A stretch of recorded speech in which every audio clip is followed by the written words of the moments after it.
สบายดีสบายดี FC ทุกคนมื้อนี้ก็มาพบกับเฮาคือเก่าเนาะมื้อนี้เฮาจะมานำเสนอการเฮ็ดฝาเพดานสาบเรียบด้วยตนเองขั้นตอนแรกเฮาก็จะเตรียมหาระดับเนาะหาระดับเสร็จก็ทำการดีดเตาให้เรียบร้อยขั้นตอนต่อมาจะเป็นการตอกฉากดิ้นเนาะเฮาจะตอกจนรอบ4ด้านตามที่เฮาทายระดับไว้เลย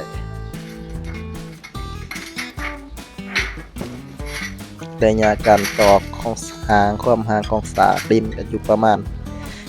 25-30 เซนเนาะกำลังพอดี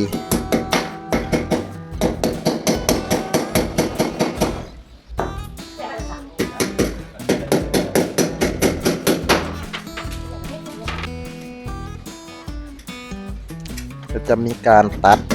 สากหักเข้าตามเหลี่ยมเสาตามมุมให้เรียบร้อยเนาะการตอกสากก็จะออกมาประมาณนี้เนาะหลังจากที่เราตอกสากสำเร็จแล้วเนาะเราก็มาตัดเตรียมโครงสีลายของเราเนาะเราก็คือวัดระยะแต่เราจะวัดระยะกะไว้น้อยนึงเนาะเพื่อความขาดเกลื่อนของห้อง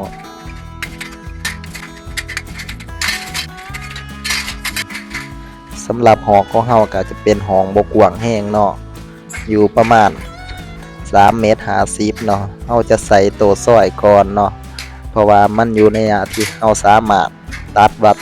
ระยะได้ก่อนเนาะเราจะเอาตัวซอยวางไว้ตามฉากแบบนี้หลังจากนั้นเราก็จะมาทำการใส่ตัวเมนเนาะคือโครงขาวหลักสำหรับยึดตัวซอยฝาสำหรับตัวโครงขาวเมนเราจะมีระยะห่างอยู่ที่60 เซนเนาะ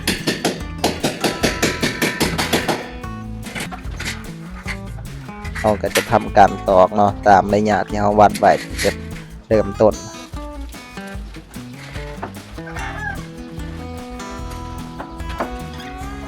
ถ้าห้องเป็นห้องบกกว้างแห้งเนาะอยู่ระหว่าง3 เมตรที่ว่าบ่เกิน4 เมตรบ่เกินความยาวของซีลายก็จะเฮ็ดสะดวกเนาะสะดวกในการเฮ็ดเพราะว่ามันเราจะบ่มีทำการต่อเลย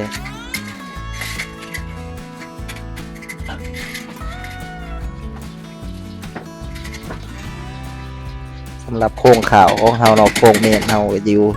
ระยะที่60 เซนเนาะหลังจากตอกเมนเสร็จเนาะเราก็จะมาทำการล็อกกิ้งขี่ก่อนเนาะวัดตำแหน่งให้เรียบร้อยล็อกไว้เดี๋ยวเราจะคอยมาขึงลวดตามหลังเนาะ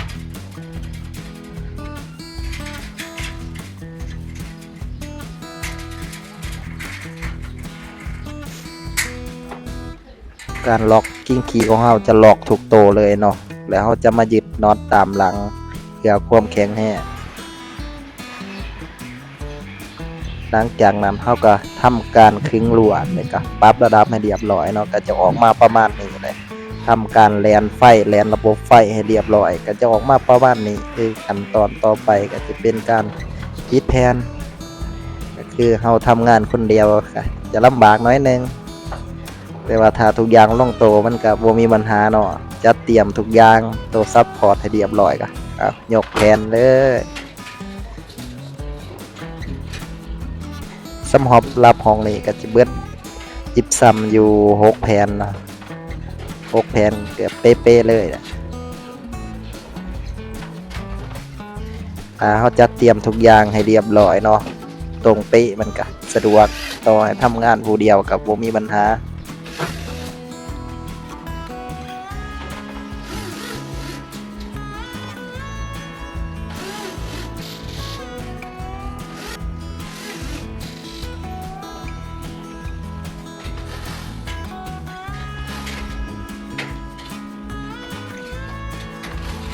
สำหรับการทำงานคนเดียวนะก็ถ้าเขาขึ้นแผ่นแรกได้หรือแผ่นเริ่มต้นได้แผ่นต่อไปก็คือสบายเลยแหละ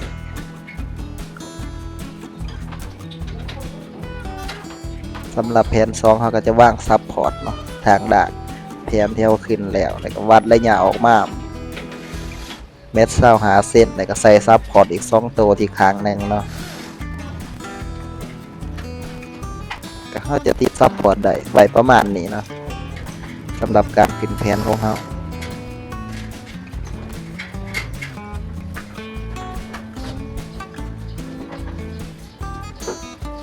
สำหรับการขึ้นแผนคนเดียวเนาะก็มีหลายวิธีเนาะแล้วแต่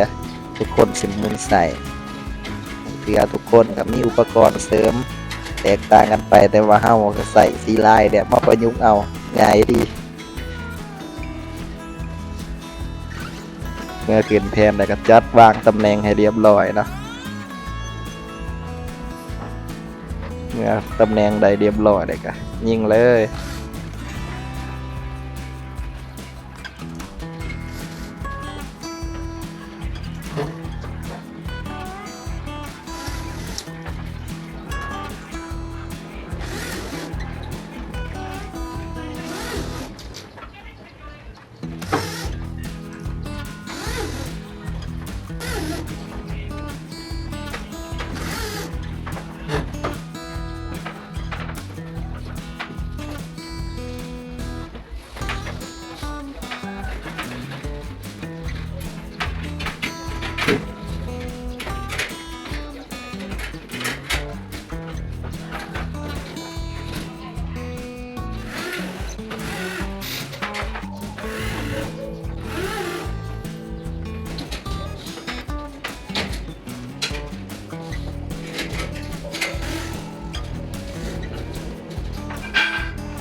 เมื่อขึ้นแผนเสร็จก็จะประมาณนี้เนาะ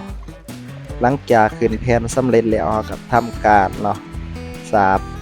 ปิดรอยต่อแผนเนาะติดฝ้ากันแตกเป็นเพียงหน่อยเพียงใหญ่ให้เรียบร้อยแล้วก็ทำการคัดโดยกระดาษทรายเนาะเกือบลงตัวเองพี่น้องมุมแม่มสมควร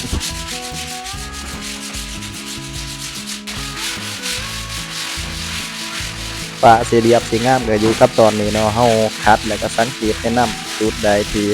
ยังบ่เรียบร้อยเฮาก็สามารถสาบเก็บได้เติมคัดเซตก็จะออกมาประมาณนี้ขั้นตอนต่อไปก็จะเป็นการทาสีนี่หลังจากทาสีรอบทำอิฐก็จะได้ประมาณนี้เลยเอาจะกิ่งสีอยู่ประมาณ3รอบเราสำหรับฝาห้องเลยเมื่อกิ่งสีเสร็จประมาณ3รอบก็จะออกมาปานนี้ก็คือเนียนปิ๊บหลังจากนั้นก็ทำการติดไหมบัวติดดอกไฟเป็นทีเรียบร้อยเนาะก็จะออกมาประมาณนี้เลยเหลือแค่สีผนังเนาะถือว่าสวยสมควรนะไฟก็จะประมาณนี้เลย